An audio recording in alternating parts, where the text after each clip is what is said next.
संघ लोक सेवा आयोग द्वारा आयोजित सिविल सेवा परीक्षा और विभिन्न राज्य लोक सेवा आयोगों द्वारा आयोजित पीसीएस परीक्षा में कला एवं संस्कृति की एक महत्वपूर्ण भूमिका रही है। यदि आप पिछले प्रश्न पत्रों को देखें तो आप पाएंगे 2011 से अब तक में पिछले 10 वर्षों का यदि आप प्रश्न पत्रों का विश्लेषण करें तो आप पाएंगे कि कला एवं संस्कृति विषय वस्तु से प्रश्नों के पूछने की प्रवृत्ति बढ़ी है और इतिहास विषय वस्तु में आयोग जो सबसे ज़्यादा प्रासंगिक तौर पर प्रश्नों को पूछ रहा है, कला एवं संस्कृति के प्रश्नों को ज़्यादा महत्व दे रहा है। तो प्राचीन काल से लेकर आधुनिक काल तक की कला एवं संस्कृति को लेकर के लगातार आप लोगों की मेरे से प्रश्न भी रहता है कि इसको लेकर कौन सी पुस्तक पढ़नी चाहिए, क्या होना चाहिए। और जैसा कि मैंने आपको बताया कि सेल्फ स्टडी प्रोग्राम को लेकर के आप कौन सी पुस्तक पढ़ें, आप सभी को सेल्फ स्टडी भी करनी है, अनिवार्यता करनी है। तो इसको ध्यान में रख करके पूरा एक मैं श्रृंखलाबद्ध तरीके से आपको जानकारी देता जा रहा हूँ। आप लोग जो कमेंट कर रहे हैं कि ये बुक के बारे में रिव्यू किया जाए, इस बुक के बारे में, तो मैं बुक रिव्यू आपको प्रॉपर दे रहा हूँ। तो देखो, कला एवं संस्कृति में कई किताबें हैं। मैं सभी किताबों का आने वाले समय में बुक रिव्यू करूँगा, लेकिन आज मैं आपको एक बुक लेकर के आया हूँ। इसका मैं अभी पूरा रुझान बताऊँगा, कैसे क्या है, क्या क्या इस पुस्तक में मिलेगा। यदि मेरे से आप पूछें तो कला एवं संस्कृति में मैंने सबसे अच्छी पुस्तक जो अभी तक पढ़ी है वो ए.एल. बाशम की पुस्तक है, अद्भुत भारत। यदि आप लोगों ने उस पुस्तक को नहीं पढ़ा हो तो पढ़ सकते हैं। बाकी उसका भी बुक रिव्यू करूँगा। मैंने स्वयं वो पुस्तक जब पढ़ी तो बड़ा आश्चर्य होता है कि एक विदेशी आकर के भारत की संस्कृति के ऊपर इतनी शानदार पुस्तक है अद्भुत भारत ए.एल. बाशम की, कि आपको मज़ा आ जाएगा। इसके अलावा और भी कंटेंट है। वैसे NIOS का कला एवं संस्कृति का मटेरियल आता है, CCRT का आता है ना, भारत सरकार की संस्था है तो CCRT का कला एवं संस्कृति का मटेरियल है। इग्नू का मटेरियल आता है आर्ट एंड कल्चर में। या इसके अतिरिक्त कला एवं संस्कृति में आप जो भी पुस्तकें प्राचीन भारत, मध्यकालीन भारत और आधुनिक भारत में पढ़ते हैं वहाँ पर भी पुट दिया होता है, लेकिन एक प्रॉपर आर्ट एंड कल्चर की ही बुक, तो स्पेक्ट्रम की एक बुक आती है। और आज मैं चर्चा करने वाला हूँ, एक अच्छी किताब है ये, नितिन सिंघानिया की पुस्तक आती है। तो नितिन सिंघानिया जी के बारे में शायद आप में से कुछ लोग जानते हों, यदि नहीं जानते तो मैं इनके बारे में 2-3 बातें बताऊं। ये सबसे पहली बात सिलेक्टेड कैंडिडेट हैं, 2013 में इनका सिलेक्शन हुआ था, IAS अधिकारी हैं, पश्चिम बंगाल में इस समय कार्यरत हैं और संयुक्त सचिव के पद पर हैं इस दौरान। इससे पहले CA भी रहे हैं ये, और इसके अलावा CA रहने के साथ साथ गृह मंत्रालय में सहायक सचिव के रूप में भी काम किया है। पश्चिम बंगाल में ये इनका जो कैडर ही है पश्चिम बंगाल कैडर है। तो ओवरऑल देखा जाए तो कोलकाता से ही इन्होंने अर्थशास्त्र और स्नातक की तैयारी की है। तो ये वो पर्सन है जिन्होंने ये पुस्तक लिखी है, TMH के द्वारा लिखी गई पुस्तक है और नितिन सिंघानिया जी के द्वारा ये लिखी गई पुस्तक है। तो आज मैं इसका बुक रिव्यू करूँगा, आपको बताऊँगा कि इस पुस्तक में क्या है। जो आपकी कला है, प्रदर्शन कला है, भारत की संस्कृति है, उसके लिए ये पुस्तक कितनी महत्वपूर्ण है, कौन कौन से चैप्टर इसमें समाहित हैं, कुछ चीज़ें इसमें हैं या नहीं हैं, इनके बारे में भी चर्चा करेंगे। तो आप में से जितने भी छात्र कला एवं संस्कृति को लेकर के मुझसे लगातार पूछ रहे थे, दृष्टि की भी एक आती है आर्ट एंड कल्चर की, इसके अलावा विजार्ड की भी एक आर्ट एंड कल्चर की आती है, लेकिन विजार्ड में थोड़ा सा अपडेशन में कमी है। ये नितिन सिंघानिया टाटा मैग्रा हिल पब्लिकेशन के तहत ये पुस्तक निकलती है। TMH की पुस्तक जो लक्ष्मीकांत निकलती है वो भी TMH से निकलती है, रमेश सिंह भी TMH से निकलती है, वैसे ही नितिन सिंघानिया भी TMH से निकलती है। इसका तीसरा संस्करण है, ये तीसरा संस्करण है। तो अपने आप में बहुत ही शानदार, बहुत ही अच्छी पुस्तकों में से ये पुस्तक महत्वपूर्ण तौर पे आप समझ सकते हैं। तो चलिए अब मैं आपको इस पुस्तक के बारे में कुछ बारीक जानकारी देता हूँ।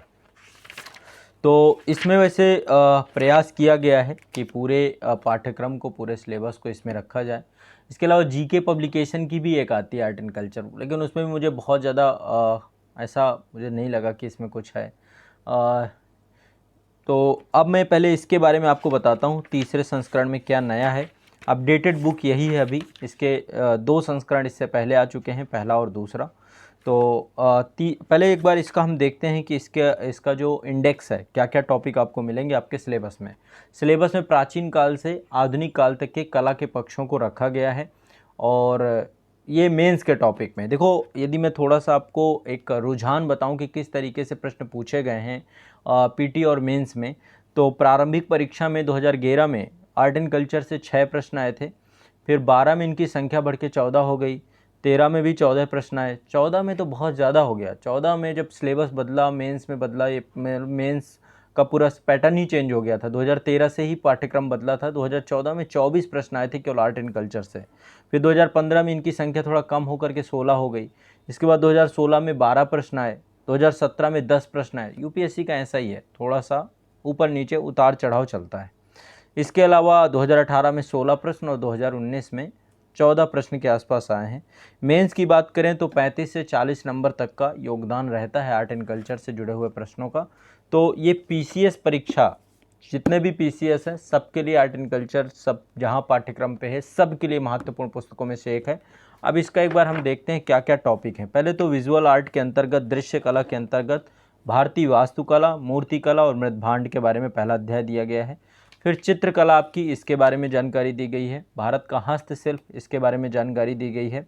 इसके बाद भारत में यूनेस्को और विश्व धरोहर स्थल, इससे भी प्रश्न पूछे जाते हैं, इसको भी इसमें जानकारी दी गई है। भारतीय संगीत के बारे में जानकारी दी गई है। भारत की नृत्य विधाओं के बारे में जानकारी दी गई है। भारतीय नाट्य कला के बारे में जानकारी दी गई है। भारतीय कठपुतली कला के बारे में जानकारी दी गई है। भारतीय सर्कस के बारे में, मार्शल आर्ट के बारे में, अमूर्त सांस्कृतिक विरासतों में यूनेस्को सूची के बारे में जानकारी दी गई है। भारत में भाषाएं, ये टॉपिक है, इसमें जानकारी है। भारत में धर्म जो हैं, बौद्ध धर्म, जैन धर्म और जो अन्य जितने भी धर्म हैं उनके बारे में जानकारी यहाँ पर दी गई है। भारतीय साहित्य के बारे में बताया गया है। दर्शन विचारधाराएँ बताई गई हैं। भारतीय सिनेमा के बारे में, प्राचीन विज्ञान एवं प्रौद्योगिकी, भारत में कैलेंडर, भारत में मेले और त्यौहार, पुरस्कार और सम्मान, कानून और संस्कृति, भारत में सांस्कृतिक संस्थान, प्राचीन एवं मध्यकालीन सिक्के, विदेश में भारतीय संस्कृति का क्या स्वरूप है, किस तरीके से भारतीय संस्कृति विदेश तक पहुंच गई है ना, किस तरीके से जो भारत के प्रमुख प्राचीन बंदरगाह थे, चाहे वो भृगु कक्ष या भड़ौच बंदरगाह रहा हो, चाहे ताम्रलिप्ति रहा हो, चाहे आरुक्यमेडु बंदरगाह रहा हो, इन सबसे कैसे हमारे यहाँ के कल्चर एक्सपोर्ट हुआ है, विश्व के अन्य देशों तक पहुँचा है।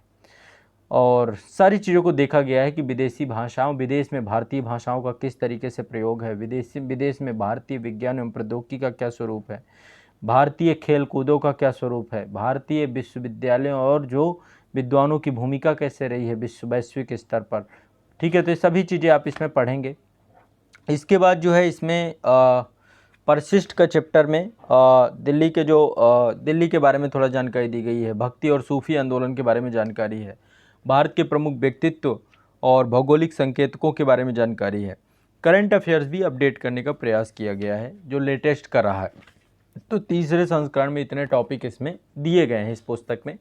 ओवरऑल देखा जाए तो दक्षिण भारत थोड़ा सा इसमें अछूता रह जाता है। इस पुस्तक में आपको दक्षिण भारत का जो आर्ट एंड कल्चर है थोड़ा सा कमतर है, वो टॉपिक इसमें नहीं आपको मिल पाएंगे। और जहाँ तक मुझे लगता है कि जिस तरीके से पुस्तक को एक विभाजन किया जाता है कि प्राचीन काल अलग, मध्यकालीन अलग और आधुनिक काल अलग, वैसे करके सिस्टमेटिक तरीके से पुस्तक को रखा जाता है, वो भी इसमें आपको अभाव मिलेगा, वो भी चीज़ें आपको कम मिलेंगी। तो सभी चीज़ों का संकलन कहा जाए ये कभी नहीं हो पाता है। जैसे मैंने स्वयं ऑनलाइन बैच में आर्ट एंड कल्चर पढ़ाया है, तो वहाँ पर मैंने सभी कई किताबों को एक दूसरे से मर्ज करके टॉपिक सीधा उधर से कई किताबों का पढ़ने के बाद, जैसे मैंने आपको बताया कि मैंने ए एल बाशम भी पढ़ा है, इसके अलावा जो है नितिन सिंघानिया, ये पुस्तक भी मैंने स्वयं पढ़ी है, तभी मैं आपको कह सकता हूँ कि ये पुस्तक पढ़ सकते हैं आप। अभी तक में देखा जाए तो एक अच्छी किताब में रूप में है। बहुत सारे छात्र स्पेक्ट्रम की भी आर्ट एंड कल्चर पढ़ते हैं, तो मैं उसके बारे में भी आपको जानकारी दूंगा। बट ओवरऑल इसमें काफ़ी कंटेंट आपको मिल जाएगा जो बेहतर है। हाँ, एक चीज़ और है, इसमें इन्होंने सबसे अच्छा काम किया है कि अब बहुत सारे आपको हर जगह इमेजेस फॉर्म पे भी चीज़ों को दिखाने का प्रयास किया है। आर्ट एंड कल्चर यदि आपको थोड़ा सा जल्दी याद करना हो, भूलने वाली आपको समस्या है, तो आप हर चीज़ को इमेज में देख सकते हैं। गूगल का थोड़ा प्रयोग करिए, जो भी चीज़ पढ़ी है उसको इमेज में देखिए। जैसे मान लीजिए महात्मा बुद्ध की मुद्राएं है ना, तो बौद्ध धर्म में बुद्धा की जितनी भी मूर्तियाँ मिली हैं सब किसी न किसी मुद्रा में है। तो आप एक बार उसको नेट पे सर्च करेंगे तो आपको जल्दी आपके दिमाग में बैठेगा। इसके अलावा और भी बहुत सारी चीज़ें हो सकती हैं, जैसे कि आप नेशनल म्यूजियम आ सकते हैं। यदि आप दिल्ली कभी आते हैं, दिल्ली में रहते हैं, तो आपको राष्ट्रीय संग्रहालय जाना चाहिए, नेशनल म्यूजियम जाना चाहिए। यहाँ पर आपको इंडस वैली सिविलाइजेशन से लेकर के पूरा जो आर्ट एंड कल्चर है क्रम से बहुत शानदार है। 2 से 3 दिन का समय आपको अच्छे से पूरा घूमने में लगेगा। तो आप 1 2 3 4 दिन स्टे करके वहाँ पर जाके तो विजुअली चीज़ों को देखना, साइट्स देखना, उसका भी एक अलग ही महत्व होता है। तो यही मैं आपको सुझाव दूंगा कि यदि आप सिविल सेवा की परीक्षा की तैयारी कर रहे हैं या नहीं भी कर रहे हैं, भारत का आर्ट एंड कल्चर जानना चाहते हैं, तो ये पुस्तक आपके लिए रिकमेंडेड है, अच्छी पुस्तकों में से एक है, विश्वास कर सकते हैं इस पुस्तक में। और बाकी आपको और ज़्यादा चीज़ें पढ़नी तो CCRT का थोड़ा सा मटेरियल देख सकते हैं।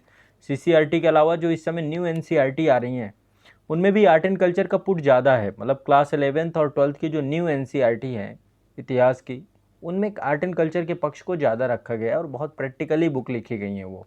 तो वो किताबें भी अपने आप में अच्छी किताबें हैं और समग्रता इसमें नहीं है। मैं इसीलिए कहता हूँ एक बार AL बाशम भी पढ़ें। AL बाशम में आपको बहुत सारी चीज़ें मिलेंगी, मतलब कि आप भी कहेंगे कि हाँ, किताब में कुछ अच्छे आइया हैं। ठीक है, तो तीसरा संस्करण आप इसे पढ़ सकते हैं। कई नई सारी चीज़ें जोड़ी गई हैं। मैं एक बार आपको बता दूं कि तीसरे संस्करण में क्या नए अध्याय जोड़े गए हैं। तो सभी अध्यायों को अपडेट करने का प्रयास किया इन्होंने। अध्याय 1 में कई इंडस वैली सिविलाइजेशन के कई साइट्स को जोड़ा इन्होंने, और अध्याय 2 में ऐतिहासिक चित्रकला है, इन सबको चीज़ों को जोड़ा है ना। जो देखो, हमेशा कोई भी राइटर बुक लिखता है तो कई चीज़ें रह ही जाती हैं, चाहे जितना हो, तो उनको प्रयास किया है कि उन कमियों को पूरा करें। और इसके बाद धातु शिल्पों से जुड़ी हुई जो तालिकाएं हैं सब अध्याय 3 में जोड़ी गई हैं। भारत में विभिन्न प्रकार की बुनाई, लकड़ी के माध्यम से शिल्पकला, ये सारे टॉपिक इसमें जोड़े गई हैं। दरी बुनाई, डाई कपड़ा पेंटिंग, कपड़ा प्रिंटिंग, ये सारी जो हैं नए टॉपिक इसमें आए हैं, जो आपको जानने में बहुत सारी चीज़ें आप देखेंगे। तो इसके बाद जो है नई जो यूनेस्को में नई साइटें जुड़ी हैं उसको भी इन्होंने जोड़ने का प्रयास किया है। इसके अलावा कर्नाटक संगीत हो गया, महत्वपूर्ण लोक नृत्य, जो छोटे छोटे लोक नृत्य हैं उनको जोड़ा है। इसके अलावा अमूर्त सांस्कृतिक विरासत में कुंभ मेले का विवरण, क्योंकि अभी हुआ था ना, महाकुंभ हुआ था, तो वो भी ज़रूरी है।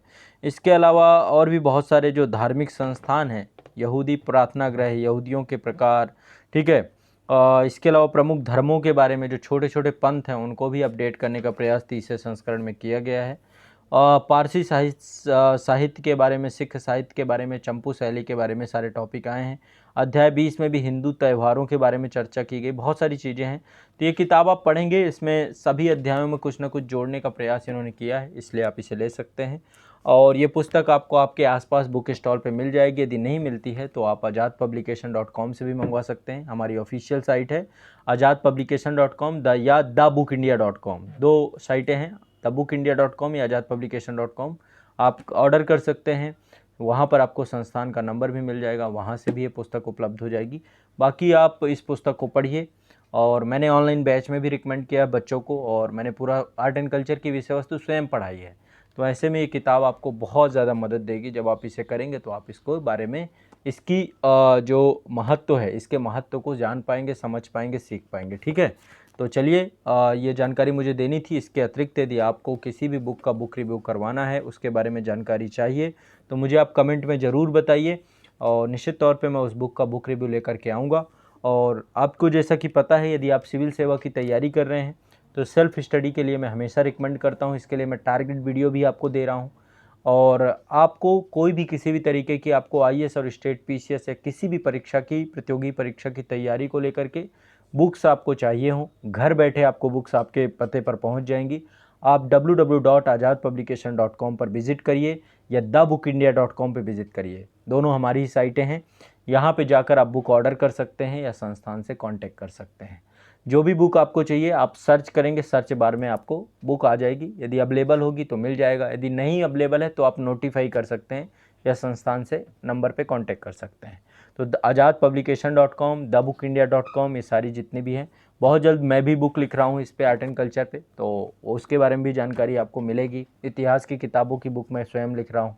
इसके अलावा भारतीय राज्य व्यवस्था पे भी की बुक लिख रहा हूँ। IR पे भी बुक आने वाली है, तो आज़ाद पब्लिकेशन के अंदर भी आपको कई सारी पुस्तकें मिलेंगी। ठीक है, तो चलिए फिर, ये रही जानकारी आर्ट एंड कल्चर की पुस्तक की, इसे पढ़िए। फिर इसके अलावा मैं आगे चल के कंपेयर भी करूँगा कुछ, जैसे कि मान लीजिए स्पेक्ट्रम की बुक भी बहुत सारे बच्चे पढ़ते हैं, वो भी अच्छी पुस्तक है। जब आप स्पेक्ट्रम पढ़े तो फिर इसकी ज़रूरत नहीं है, वही अपने आप में पर्याप्त हो जाती है। CCRT का मटेरियल बहुत सारे बच्चे ट्रस्टेड है, थोड़ा सा, हाँ, थोड़ा हिंदी का एरर है उस पुस्तक में, बट फिर भी वो भी अच्छी किताब है। इसके अलावा ए एल बाशम का अद्भुत भारत शानदार पुस्तक है, मैं तो हमेशा कहूँगा उसे ज़रूर पढ़ें आप, यदि एक बार मौका मिलता है तो आप अपने भारत को जानने को लेकर के ज़रूर पढ़िए उसे। और आप तैयारी कर रहे हो या नहीं कर रहे हो, आप यदि मुझे सुन रहे हो तो ए एल बाशम की बुक का मैं रिव्यू लाऊंगा, फिर देखिएगा। बहुत अच्छी बुक है, मतलब मैंने पढ़ा, मुझे बहुत अच्छा लगा उस पुस्तक को पढ़ने के बाद, ठीक है। और बाकी नितिन सिंघानिया की पुस्तक आप सभी पढ़ सकते हैं, ठीक है। तो ये रहा तीसरा संस्करण, इसके बारे में जानकारी। अपनी राय दीजिए, कमेंट दीजिए, बताइए जो भी आप और जानकारी चाहते हो, है ना। चलिए फिर मिलते हैं आपको अगले एपिसोड में। बहुत बहुत शुक्रिया, धन्यवाद।